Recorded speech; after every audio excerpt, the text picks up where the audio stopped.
St. Andrews today is famous for two things. Number one, it's the home of golf. And number two, it's the town where Prince William met Kate whilst he was studying at university. But it's the spiritual history of this town that is most interesting and significant. St. Andrews was the town in the 1500s where the first Protestant Scottish martyr was burned for his faith. His name was Patrick Hamilton, and he is remembered by a spot with his initials on the ground.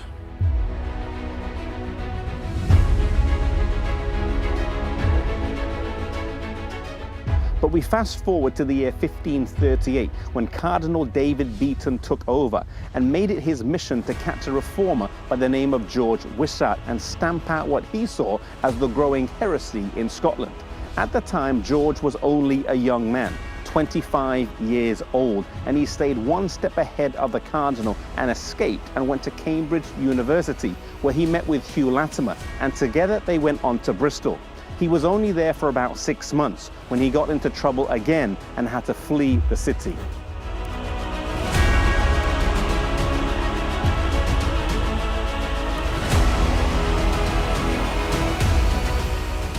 He went to Switzerland, where he spent 3 years traveling to various cities, including Geneva and Zurich, and he had the chance to meet with John Calvin and Bullinger, where he was able to study and crystallize his views on the gospel.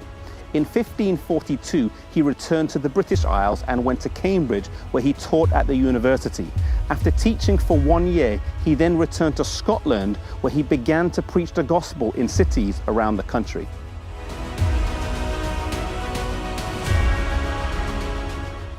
He went to Montrose to teach the Book of Romans, and then he went to Dundee. Beaton followed him there, but Wishart hid from him. Then he went to Perth to preach, and then to Ayr. The Archbishop followed him, but he could not catch him.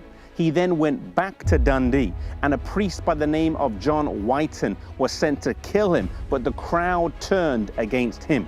George Wishart was much loved by his countrymen, as he didn't just preach, but had a very practical side to his ministry. In one instance in the city of Dundee, when the plague broke out, most people fled the city, but George Wishart went into the city so he could care for the sick and the suffering.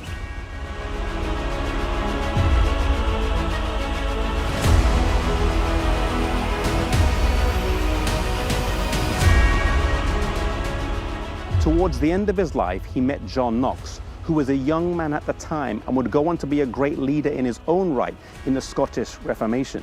He started out essentially as a bodyguard for George Wishart, carrying a two-handed sword with him as he traveled around the country. They built a strong bond as teacher and student until finally Cardinal Beaton, with 500 soldiers, captured George Wishart. John Knox wanted to follow George into captivity, but was told to stay with the words, "One is sufficient for sacrifice."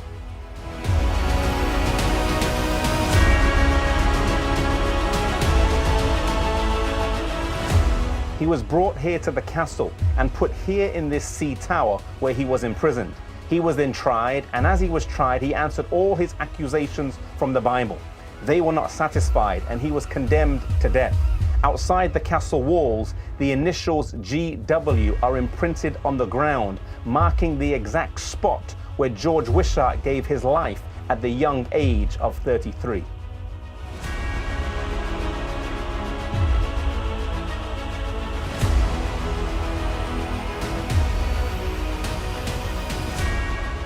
Two things we learn from this man. Number one, in his ministry and life, he was incredibly faithful and was ministering to the sick and suffering as he traveled around the country. Number two, we learn about the power and importance of preaching.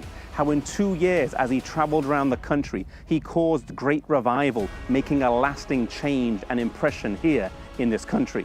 The thing that stands out to me the most, though, is how young he was, that he died at the age of 33. He was a teacher at Cambridge at the age of 29. He gave his youth to God, and God used him in a powerful way. God is calling for young people again today, young people who will give their talents and their gifts to Him and allow themselves to be used in a powerful way.